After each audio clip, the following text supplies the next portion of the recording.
And who better to talk all things Rupert than these two guys who spent an awful lot of time investigating and examining the guy, his empire and his business practices, and the standards adhered to by his journalists, mostly abroad, but here as well. And ultimately, of course, what might lie ahead for his company. Here with me on stage we have Professor Rod Tiffin, who's a leading media scholar. He's written countless books on the media industry, including his latest, which is Rupert Murdoch, A Reassessment, which was published in February of this year.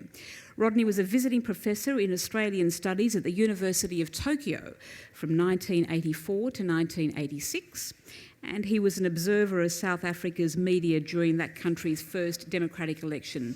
As well, he's conducted several reviews of the ABC's international arm, Radio Australia, soon to be the ABC's only international broadcaster. And he worked with the Finkelstein inquiry into the media in 2012. Also here is Paul Barry, whose face you are all no doubt familiar with from Media Watch on ABC television. Paul has won a fair few awards in his time for his journalism, including a Walkley in 2001 for his exposé on tax-avoiding barristers. He's worked across commercial television as well, and he, of course, is a best-selling author. His latest, On the Murdoch Empire, Breaking News, fabulous book, Sex, Lies and the Murdoch Succession. So, please, can you welcome them both?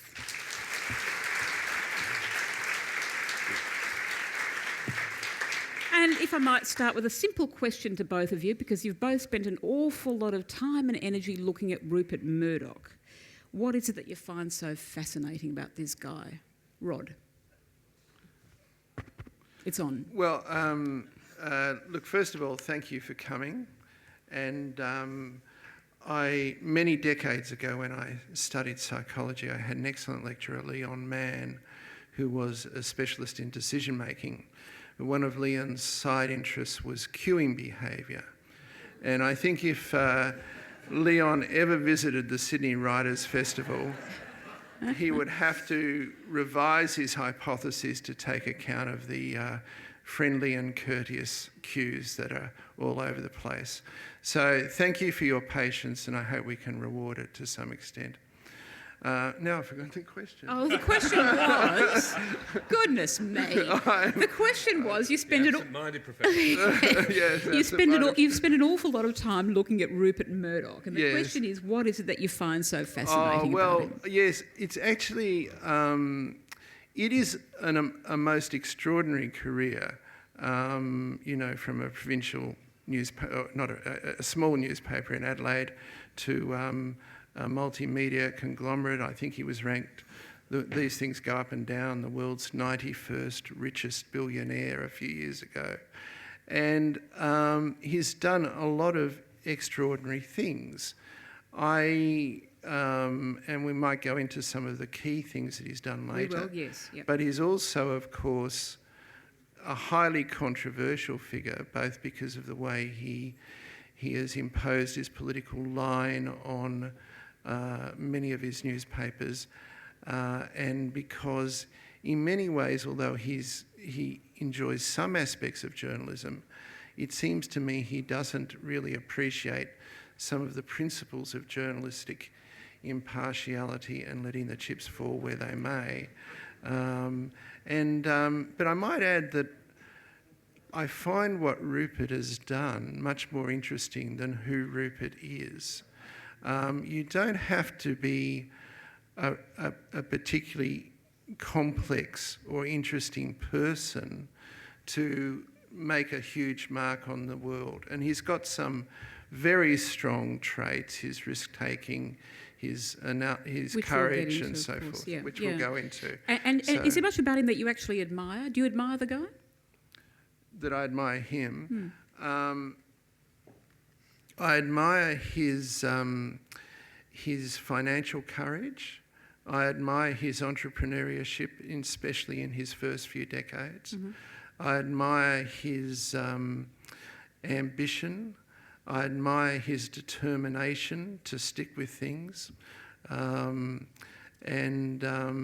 Sometimes I've admired his editorial courage, but much more intermittently. And what about you, Paul? I wrote about Rupert Murdoch because he's the world's most powerful media baron. And not just because he has that power, but because he loves to use it. And I wrote about him also because there's something been happening in Britain, which is probably the biggest media story that Britain has ever seen, and which tells you an awful lot about the way in which the Murdoch empire is run. And it was obviously the phone hacking scandal and the corruption scandal, which is now before the courts in Britain. I thought that was a great focus for a book on Murdoch, because what was going on there on an industrial scale was illegal activity to get stories. And it was clearly known about at very high levels in the newspaper and clearly went on for a very long time. And one of the things I wanted to know was whether the Murdochs knew about it and whether the Murdochs had covered it up. And it struck me as being the perfect focus for a book about Murdoch. Books about Murdoch, very difficult because he's done so much in his life and over a, 50, 60-year career. Years, yeah. Very hard to find a focus. A lot of the books on Murdoch try and cover everything. And I think it needs a sharp focus. And the focus on Murdoch should always be, in my view, his power and how he uses it. Have you met him, Paul? Only briefly. Certainly haven't talked to him at any length. So what do you think makes him tick? I mean, I've often wondered. I mean, I've read, a lot of books about Murdoch, and there are many, many theories, and there are the obvious things. I mean, the money, the ambition. What do you think really makes him tick? Look, I think there's a number of things, but I think he loves the game, basically, and that's the money-making entrepreneurial game. I think he also loves the political game. He loves to be where decisions are taken. He likes to be at the table. He likes to talk to prime ministers, to presidents, to premiers. He likes to feel that he's influencing their decisions. He likes having an influence on their policies because he has very strong political views, particularly as he's got older. But I think most of all, he just likes playing the news game and the building the empire game, and I think he finds that quite addictive. Do you think that the hacking scandal has diminished his appetite for being as close to power as he has traditionally been throughout his career? I think the hacking scandal and the humiliation of it has actually rejuvenated him. I mean, you look at him now, and he's just got rid of his third wife. He's bouncing around like he's a 60-year-old or a 50-year-old. He looks incredibly fit. He's talking a great big game about the next 20 years, and he's talking about how people are inventing things that will allow you to live until 120. He's a man who really has the future in his sights. Which is quite extraordinary for an 83-year-old, and quite extraordinary given the humiliation and that he's gone through and the hatred that he faces from a large mass of the population in Britain. So, you've got to admire that. He is totally remarkable, but I don't think it's slowed him down or diminished him one bit. Do you think politicians, though, are a bit more wary? I would hope so. I would hope they are in Britain, but I mean, he's already, lunching with Boris Johnson and making very good friends within the sort of rebel wing of the Tory party. So you would have thought that would kill his chances forevermore, but I don't think he sees it that way.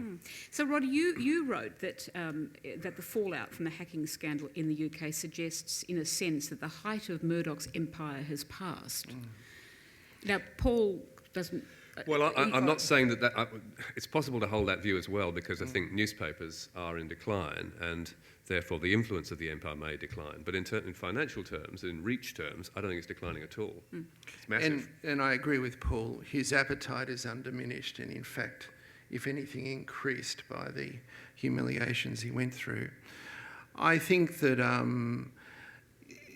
the scandal affects less how Murdoch sees himself than how others see Murdoch.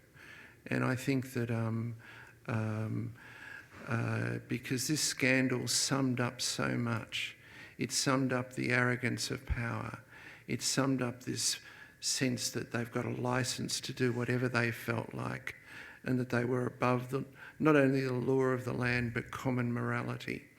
And in all these ways, I think it's laid bare the nasty side of the Murdoch empire in a way that nothing else ever has. I think that's true, but did you see that quote from Wendy Deng, interviewed by some American magazine? She said, "Rupert, very strong man, he forgive himself completely."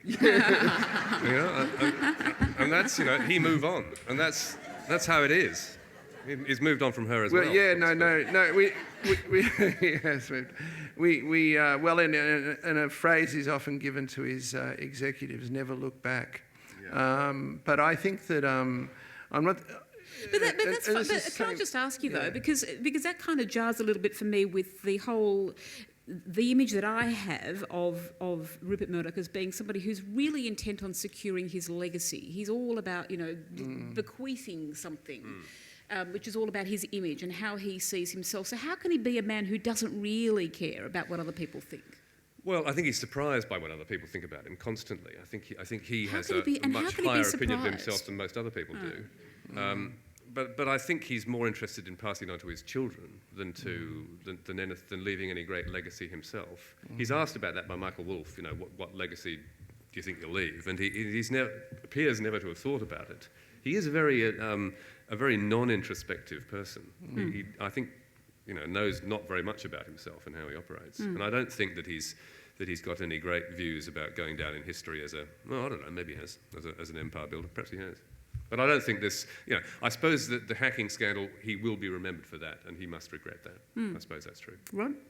Yeah, no, I broadly agree. I think that his intent on securing his legacy and a hereditary succession, he's got no control over how he's remembered for these other things. And I think that this old saying in politics, power corrupts. And I think what he's shown in recent years is that media power corrupts just as much as any other form of power. And I think also that in order to secure his hereditary succession, he's a Republican in politics, but he's a monarchist in corporate life, is that he has done deals that have benefited the family, not the bulk of his shareholders, most particularly selling DirecTV to John Malone. And he is now presiding over the greatest loss-making newspapers in world history. So even his business legacy now is going to look rather different than it would have a decade ago. Do you think he'll actually abandon newspapers or come as close to it as you might possibly get, given his interests, his business interests in cable television? I don't think so, no. I think it's absolutely inconceivable. Not while he's alive. No, they won't abandon. I mean, if James takes over, then they might well do. And but I don't think while Rupert's alive they'll abandon them. And newspapers may change into something different. They may change into mastheads which are mainly online and which have a different method of delivery. But I'm sure he'll still even be printing it, even if it's a loss. He doesn't care about that. He's much more interested in influence. So is he the most audacious media baron currently at play? Is he, in fact, the most audacious media player the globe's ever seen, the world's ever seen? Look, there's a couple out there. I mean, John Malone is of Liberty. What's it called? Liberty Global. Oh, Liberty. it Anyway, keeps changing its name. John Malone has built and sold a couple of empires. He's pretty amazing. But I certainly think Murdoch would be right up there. I mean, he's been around for what, 50? Is it 50, 60? Well, I 60 say years. 60 years. 60 years. He became head of News Limited in Adelaide in October 1953. And he's still head of it, so that's 60. And he's built it up, and then he's reshaped it, and he's reshaped it again, and that's what I think is remarkable about him. He manages to reinvent it, and he shifts the focus. So it's now, most of the money is nowadays made in cable TV in the States. Very little of it is made in newspapers. That's a very minor. Which is why I asked the question whether it could be conceivable at some point that Rupert would see that his business really is a television business. And Rupert will never see that. The managers that take over from him may well see that. But that's a kind of tradition, a legacy thing for him, do you think? That's something that he believes that he's inherited, therefore it's his responsibility to carry on? I think it is, and I think it is with Lachlan too. I mean, Lachlan is very, very tied to print. Lachlan's talks very emotionally about standing in the loading bay in the New York Times or in the Australian, with the newspaper trucks around him. Not New York Times, New York Post. And so he's also absolutely wedded to print, loves it. James doesn't give a damn about it, doesn't like it at all, thinks it's a waste of time, and also thinks political interference is a waste of time. And I think Elizabeth, if she interfered politically, would probably interfere in the other direction. But again, she's not interested in newspapers either. So it's really only Lachlan and Rupert. One thing that struck me when I read both of your books was how untrustworthy he seemed to be. I couldn't possibly comment. Yeah. You've written a whole book about it. How did you get that idea? Yeah, no, but I mean, like from businessmen, from- you expect a degree of trustworthiness with somebody who does business at that level. Well, I suppose, and his whole career and his image is well-founded image is on this capacity either to find loopholes in what he's promised or to just break his word once it suits him. I mean, it's a very trivial example, but when he took over London Weekend TV around 1973, he'd promised the chief executive who'd brought him in that his job was safe. And the moment he got there, he fired him. Yeah. And he said, well, you said my job was safe. He said, yeah, well, that was before I arrived. Yeah, there's a whole series of examples around that time with the News of the World when he makes pledges to Carr, who owns the paper, that Carr will remain as the executive chairman, whatever he is. And Carr is kicked out within 6 months, and Murdoch takes the majority share in the paper, which he said he'd never do. And then he gives all these guarantees in the Times and the Sunday Times. And when Fred Emery comes up to him and says, well, what about these guarantees you gave? And Murdoch says, they're not worth the paper they're not written on. And when he took over the Wall Street Journal, there was this thing that the editor would stay there. And the editor did stay there for a while. And in the meantime, Rupert appointed Robert Thompson as publisher above him. So he's very good at finding, he's Houdini-like in finding the ways to get around what seem to be watertight agreements. But he even lies about the past too. I mean, I think he actually just almost enjoys lying, to tell the truth. I think it's a bit strong. Right? What is it? I'm giving some evidence of that. Enjoys lying. Well, I think that's a bit too harsh. For example, to the historian of the Times newspaper, he said he never met with Mrs. Thatcher before the deal, right? This is going back 12 years. The Thatcher papers come out and they showed that Murdoch and Thatcher had met before the deal, that Murdoch had written follow-up letters and so forth and so forth. Could he have forgotten, Paul? No, I'm just questioning whether he enjoys lying. I'm not saying he's not a liar necessarily. Fine point, perhaps. Oh, but yes, certainly with the Times, that was. Yeah, I'm sure he lied with a huge degree of sadness in that case. Yeah. So what are his other, characteristics that you can see that have marked him out as somebody who, is a man that you do business with at your own peril, and somebody to be feared, but who nonetheless has achieved such greatness, really, in the business world? Paul? Well, I think that's probably an advantage in the business world, to be totally untrustworthy, but to have the charm to persuade people that you are trustworthy. And he's certainly done that on a number of occasions. I think he makes decisions very quickly. He doesn't have the sort of structures that most companies do. He doesn't have boards who really have much of a say. He doesn't have a whole series of executives underneath him who have much of a say. He basically decides, and he talks to everyone in the company whenever he likes. And so he has the ability to make decisions very quickly, and he also has huge nerve. And so he'll get in before, the committee at the rival has had 16 meetings about whether to do it or not. He's actually in there, he's bought it, he's built it, and he's broadcasting it. And that, sometimes it comes spectacularly unstuck, but generally, after a time, it works, Rod's going to have a go at me in a moment, but he's a genius. In some respects, he is a total genius. You look at Sky TV. He lost absolute fortune on Sky TV in Britain. And a number of well-respected analysts that I knew, because I was there at the time, said it's going to bring the whole empire down. And he kept at it, and he kept at it, and eventually they merged with BSB, and they did a whole bunch of other deals, and they bought Premier League Sport. It is now phenomenally profitable. It makes £1 billion profit, £1 billion profit a year. Now that is real copper-bottom nerve, that sort of stuff. And the same with Fox News in the States, which, whether you like it or not ideologically, sure you wouldn't, that involved him giving the service away for free, actually paying people to take the service for a time. That is absolutely unheard of. Yeah, that's and the that audaciousness then of the got man. all these people hooked onto Fox News, all the subscribers, so the cable companies couldn't say we don't want it, and they had to buy it. Then Rupert puts the price up and up and up and up, and again becomes spectacularly profitable. And So business terms, fantastic. And when you look at his career, Rod, a question for you, is there an element, does he get bored very easily? I mean, he seems bored, yeah. Yeah, he does. He does. He's totally focused on whatever he's doing at the moment. Now he's got good managers that run all the main profit-making parts. But I do want to come back. Look, I think Murdoch is a genius of a deal maker.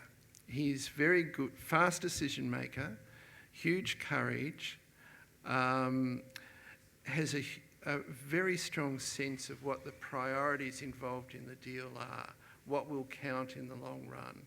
And he's also a very good judge of what promises can be enforced later and which ones can't. So I think in many ways that's his primary business strength. I do take some issue with the B Sky B thing, which, as you know, as we know, nearly undid him. I think that is, you know, if you are thinking what are the most corrupt relationships Murdoch has had with political leaders, I would say the Murdoch-Thatcher relationship is the most corrupt in a whole series of ways, going back to the Times, going back to the way Murdoch supported her through lots of unfair journalism and so forth. And when there was a tender for a satellite service in Britain, there are a whole lot of stringent conditions that had to be met. They had to go digital, they had to only have British product and so forth. And Murdoch just set up business in Luxembourg and said, none of these apply to me. He was able to come in first. Everything, you know, basically. Well, I think crucially they allowed him to build on shore. They did. To build on shore, but broadcast from Luxembourg. That's right. To compete with a license, an exclusive license they'd just given. Exactly. That's one of the things. And they broke all the guarantees they'd given to BSB, that it would be a monopoly and so forth. And Murdoch was able to come in, and the Thatcher government helped at various stages. And he was able to come in because they'd been said they had to go digital. He was able to go with the old PAL system and so forth. And even then, he nearly came undone. Both sides were bleeding at an enormous rate. And actually, if BSB knew what a mess he was in otherwise, and they'd held on, he would have gone broke. But his gambler's nerve held. And then what rescued it was the English Premier Football a couple of years later. But certainly there were a couple of pieces of legislation passed where they were exempted going one way and then exempted coming back the other way when they changed the law again. So, I mean, that was done first by Thatcher. But it also implies that he has a kind of interesting relationship with the law himself, an interesting attitude to the law, ambivalent at best. Well, he has an interesting relationship with politicians, I think. It's probably more, I mean, it's not just interesting, it's an incredibly symbiotic and close relationship. And you look at what, in Britain in particular, it is where it's been laid bare by the various inquiries that we've seen, the number of meetings he's had with Cameron and the Conservative government, and previously with Blair and the Labour government, and then the stuff being released because of Thatcher's papers showing the deals with Thatcher. He has a deal essentially where his papers, particularly The Sun, support the government in question, and in return he gets lots of meetings and he puts his case, and they, not always but quite a lot of the time, do what he wants them to do. And are either of you worried about his relationship with the Australian government, the current Australian government? Well, I would certainly be interested to know more about it. I don't think we know very much about it, frankly. We don't know how many times the political parties here meet people from News Corp. We don't know what goes on at those meetings. I mean, I think what is so interesting about the British case is that none of this stuff was known until the Millie Dowler hacking news broke, which caused this massive scandal. And first Cameron published his diary, then all his ministers published their diaries, then the various investigations got everyone else to publish their diaries, and then we had Blair in front of the inquiry, and so on and so on and so on. And gradually you got this picture of of the interaction between news and the British government or the British opposition, as it, whatever it was at the time. And also in the Sky deal, the B Sky B takeover, where Murdoch's trying to get the 60% he doesn't already own, all the emails and all the text messages between the advisors, the minister's advisor and the minister and the Murdoch PR guy all came out. And that, again, was absolutely scandalous. And I think we had no idea that any of that stuff was taking place. And so I'm sure we do have no idea what is taking place here. And we'll have to wait and see. We'll have to wait until a hacking scandal or something like that. Rod? Is it an issue that bothers you? And I'm not saying that is taking place, but I just think we have no idea. It's possible, yeah. It's too early to know about all the relationships between the Murdoch media and the Abbott government. I mean, clearly they were very strong supporters. I'm not sure how much impact they had. The one I'm always taken with was, you may remember the Daily Telegraph did a Hogan's Heroes front page about, I know nothing, and Sergeant Schultz and Colonel Klink and all this stuff. The last episode of Hogan's Heroes was made in 1971. What does this tell you about what the Daily Telegraph thinks of the age of their audience, right? I think that if a newspaper, mainstream newspaper, is to survive... Fox reruns Hogan's Heroes, doesn't it? Fox too. And I think that if you were looking at the commercial interests of the Murdoch press in Australia, just as the newspapers, what they did in the campaign did not make commercial sense, let alone professional sense. It only makes commercial sense if it was a sort of down payment on future favours, and those future favours haven't yet materialised in a big way. We've seen the Australian network axed, but I think they're after rather bigger fish than that. You don't think Murdoch's still interested? In the Australian... well, he couldn't get it through because the previous legislation said if there's to be any international broadcasting, it's to be done by the ABC. But that'll be repealed, presumably? It would have to be passed by Parliament, and Murdoch will never have a Senate... Murdoch, Abbott... It's hard to get it... Easy to get it mixed up, isn't it? Abbott will never have a Senate majority that would agree to that, I don't think. Yeah. Okay, we've touched on it, but let's just move on to something that I think a lot of people find fascinating, which is editorial interference. Does he or doesn't he? And does he need to, or does he simply not need to? And I think there's a lovely line in your book, Rod, where you point out that his newspapers do always seem to have an eerily similar political line. So talk to us a little bit about that. I mean, where do you stand on this one? I'll start with you, Paul, on this one, having just quoted Rod. Does he really need to? Does he simply hire people, editors, who are reflections of himself and his own political views? But given his political views tend to change, I mean, how does that work? I don't think an editor who ran a newspaper, a Murdoch newspaper, which didn't reflect Murdoch's political views, would last very long. An ex-editor of one of the Murdoch tabloids said to me, no one in this building has any doubt that they work for Rupert Murdoch. There's a lot of people, above them in the chain, but basically everyone's interested in what Rupert Murdoch thinks. And you talk to any number of people over the years, editors over the years or executives, they wake up in the morning, they ask themselves, what does Rupert think about this? What would Rupert think about this? So irrespective of whether he's on the phone, which he is a lot of the time, irrespective of whether he's looking at your front page and saying, why did you run with that? Why did you run with that? People are going, what would Rupert think? What would Rupert like? So I think it's, there may be a few people who will not ask that question, but most editors are asking that question, and most editors are therefore doing what they think he would like to have on the front page. Which presumably creates an awful lot of tension between those editors and some of the reporters who work on the papers, because even the Australian, which is a fairly right-wing newspaper, has some fabulous reporters who you can't imagine towing the line. The people at the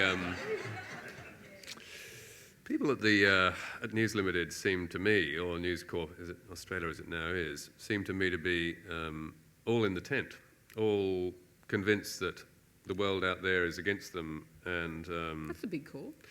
well, there's certainly a lot of people like that. I wouldn't say they're all like that, but there's certainly a lot of people like that. And there's an awful lot of people who seem happy to toe the party line and believe absolutely that it is the unvarnished truth. I think there's something about working there that there's a culture inside the Murdoch organisation of them and us, and it goes right across the newspapers in this country and right across the newspapers in Britain as well. And it is, I guess, because they're so used to being attacked and being derided and being thought of as, in ways, second-class journalists because they work for Murdoch. And I think they therefore feel that what they're doing is, bang on right. And they lash out as well, and they have lashed out at you. We've seen that over several months. How does that feel? Having been the victim of it myself, I know it feels awful. Yeah. But how do you deal with it? Some mornings you wake up and you see it in the paper and you think, oh, not another one. In fact, most mornings actually when you see it in the paper. Look, I expect to be attacked doing the job I do, so I don't particularly mind. My main concern is if it makes the people above me lose their nerve and either sack me or put pressure on me. And it hasn't done that. And I've had tremendous support from the ABC. And I think if you look at the people who run the ABC, like Jim Spiegelman, who's the chairman, he is not a man who is bullied by anyone. And I also don't think that Mark Scott is someone who's bullied by anyone. And as long as those sorts of people are running the ABC, as long as it has a decent, strong board, I don't really give a toss whether I'm attacked every morning by these people. There you go. I love the support.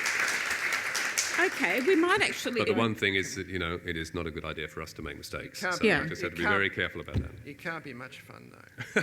Yeah. And I think, look back at the way the Australian has covered all the presenters of Media Watch, and which of them did they praise? It wasn't me. It wasn't you.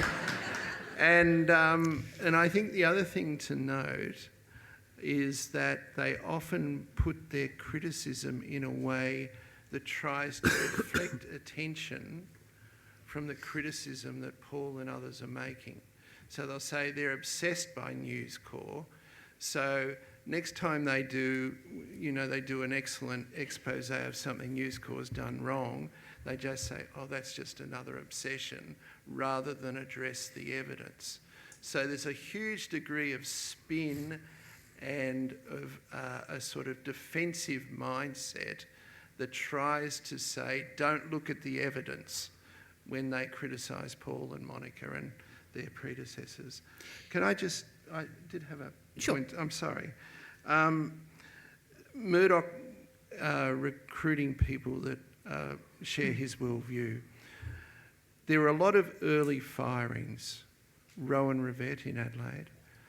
Most spectacularly and counterproductively, Adrian Deemer, who some of you may remember, the Australian's most successful editor. I hope Chris Mitchell hears this somewhere. Adrian Deemer, the Australian's most successful editor, who was, despite making both a professional and commercial success of the paper, was fired by Rupert in 1971 for lack of proper deference. Harold Evans and others. Employees learn this lesson, Deference counts more than ability if you want to keep your job. And it's not as if Murdoch has to issue instructions to his editors and upper management these days. As Paul said, their first question on waking up is, what would Rupert think of that? And another very good point. Paul Now they made. can know because he's tweeting. So Yes, I know. Actually, in my book, I have a section on the crudity of Murdoch's politics, which draws quite a bit on his tweets. The other point of Paul's that I agree with we're agreeing. And I go back to my psychologist lecturer, Leon Mann, who worked with another guy, Irving Janis. Irving Janis may be known to you as the originator of the term groupthink, and which he introduced in the 60s, 70s. And the upper echelons of News Corps seem to me a prime example of groupthink. The them and us psychology, the paranoid style that if counter views are coming in, it must be because they've got bad motives. You share the consensus in the room. To question that becomes disloyalty, not as a good trying to work out better things. And if groupthink applies to any media organisation in the world today, I think it most applies to News Corps. Well, we've got 20 minutes left before the end of the session, so I'm going to throw it over to you now because I'm sure you've all got questions for these two guys. Oh, we do? Okay, so we'll start with that one, that's right, and then we'll come to you, sir.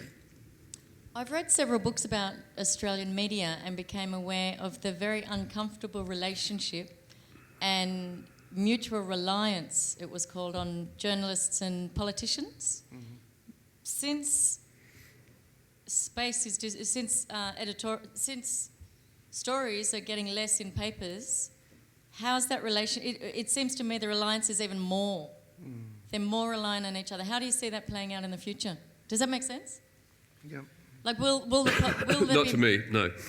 Sorry, Okay. I've just had a cold, so maybe that's why. I guess what I'm getting at is... Why don't I jump in and then you can see. So let's take the Canberra Press Gallery. They work on having close relationships with a range of politicians and sometimes testing stories against one another, happily accepting exclusive, this sort of thing. This is the sort of thing you were getting at. As newspaper reporting staffs have shrunk, it makes them more dependent on regurgitating public relations releases. They've got less time for cross-checking and so forth.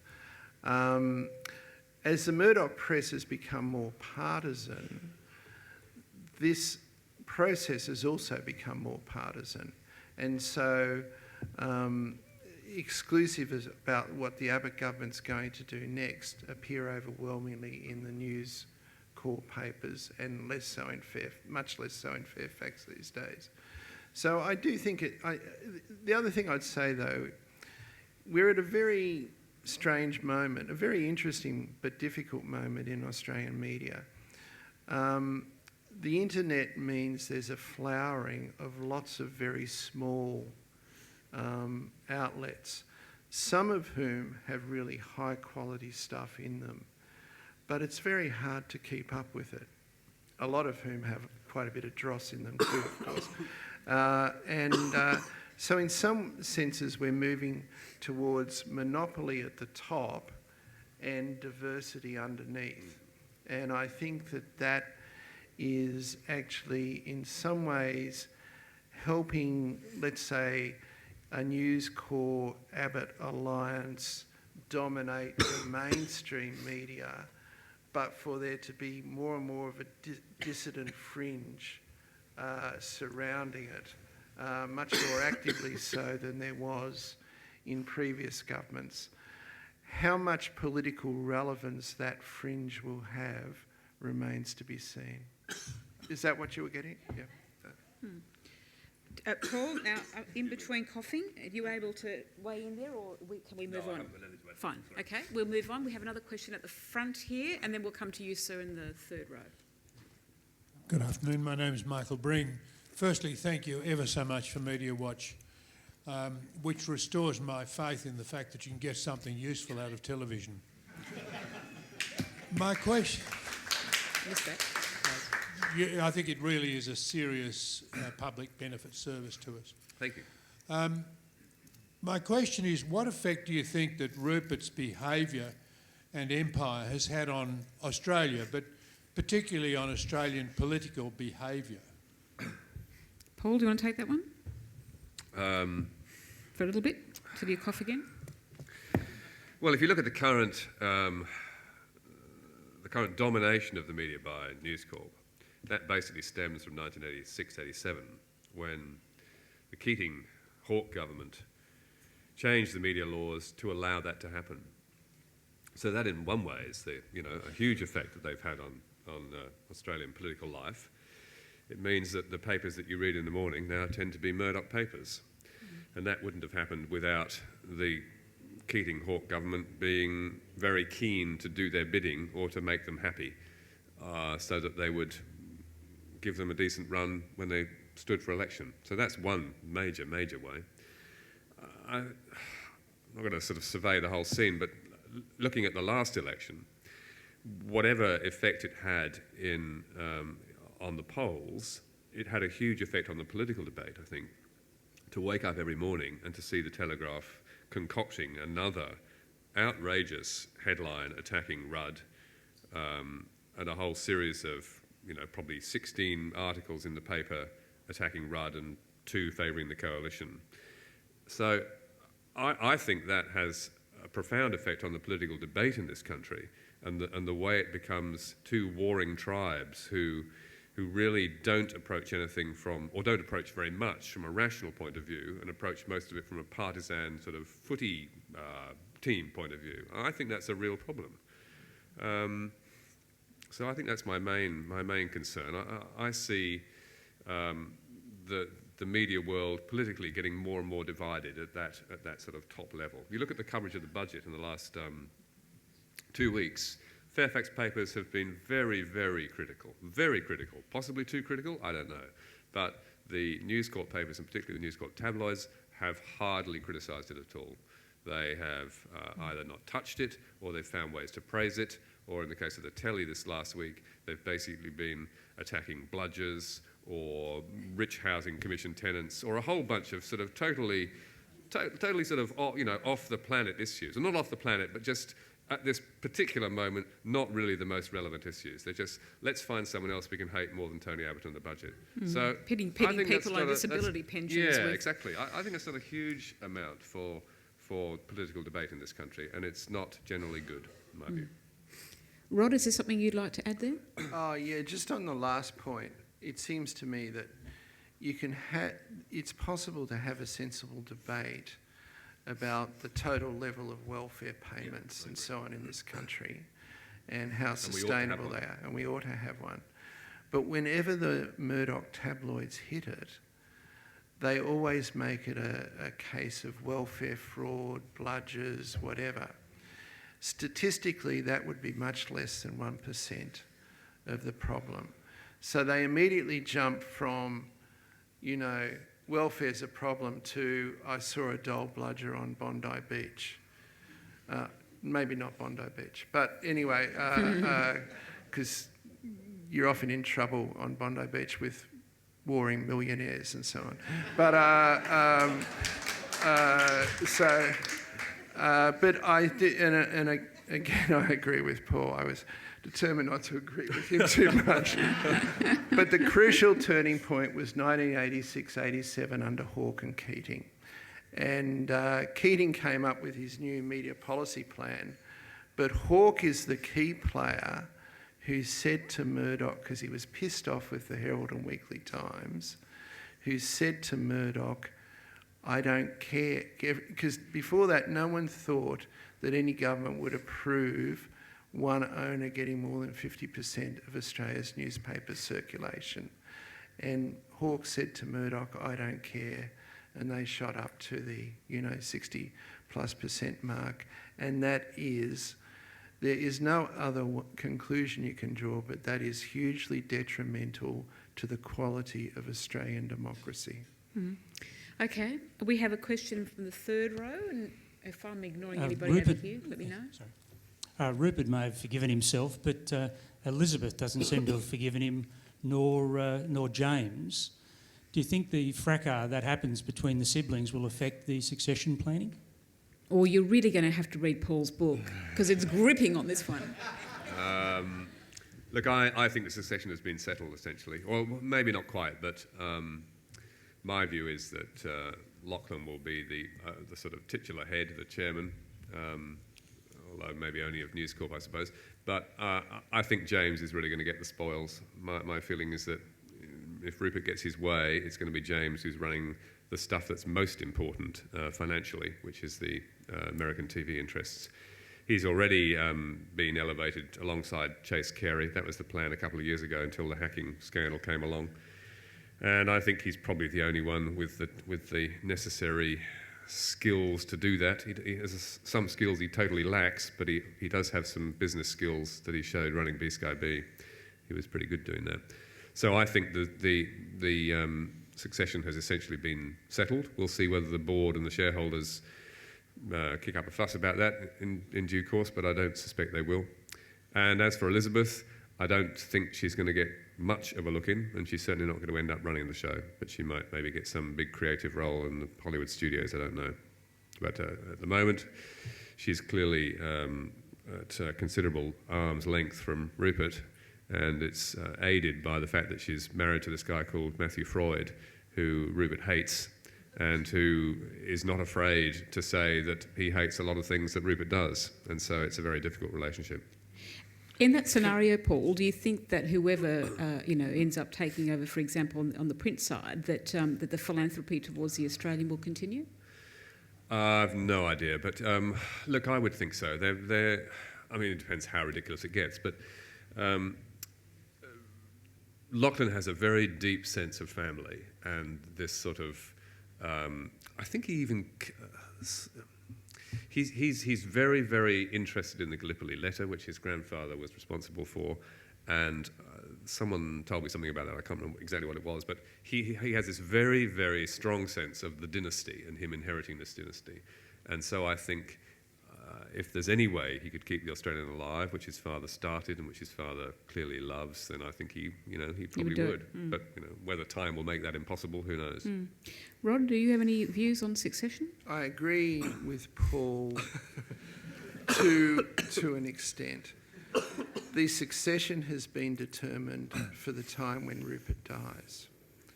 How long into the future that will last is a much, much more open question. At the moment, the Murdochs control 39% of the voting shares, and their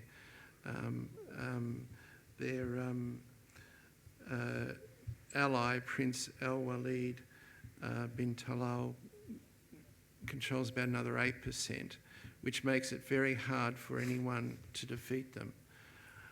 The Murdochs, the News Corp has both corporations have a two-tier share structure. The Murdochs have 39% of the voting shares with 14% of the total capital. Now, it seems to me that in the short run, and it's been worked out as a great formula for control, if things keep going well, it may continue to be a great formula for control. But I think with the passing of Rupert, who after all has the unique status of the person who built the company from almost nothing, I think it's quite a brittle structure that could be open to challenge. Not in the first 6 months, not in the first 12 months, but let's say after 2 years. Okay. We have another question over this side, in the third row. Microphone on its way.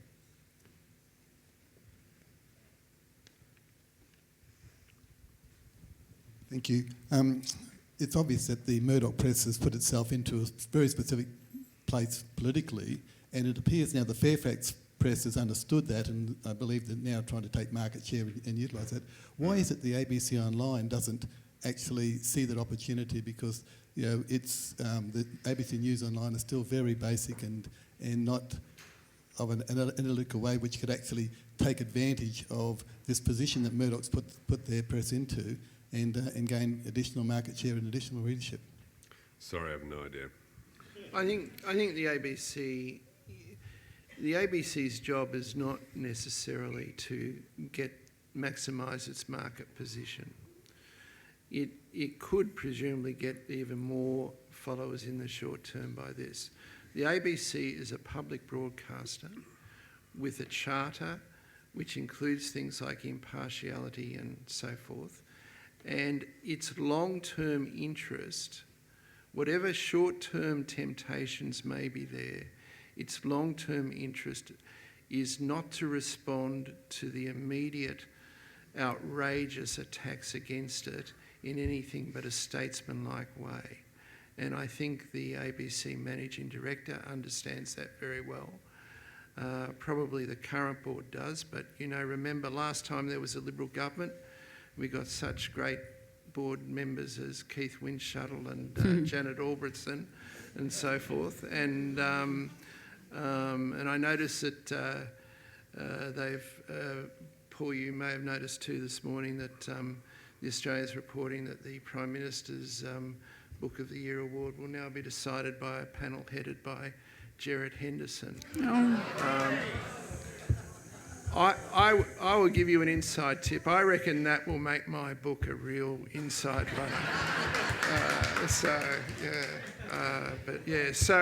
But it is a... what you're saying makes sense in all sorts of ways, but the ABC is not just another media organisation, and the key to its long-term survival is to keep to its charter of public service responsibilities.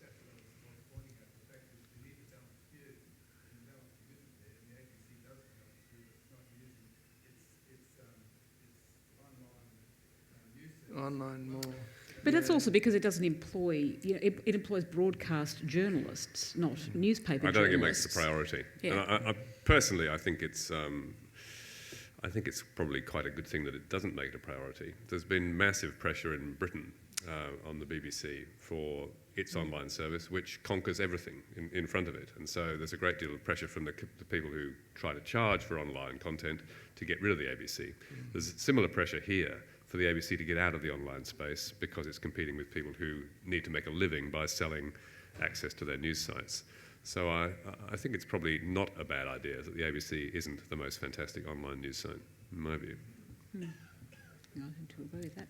Are there any other questions? Yes, we have another one over here. Hang on. Yep, mic coming to you.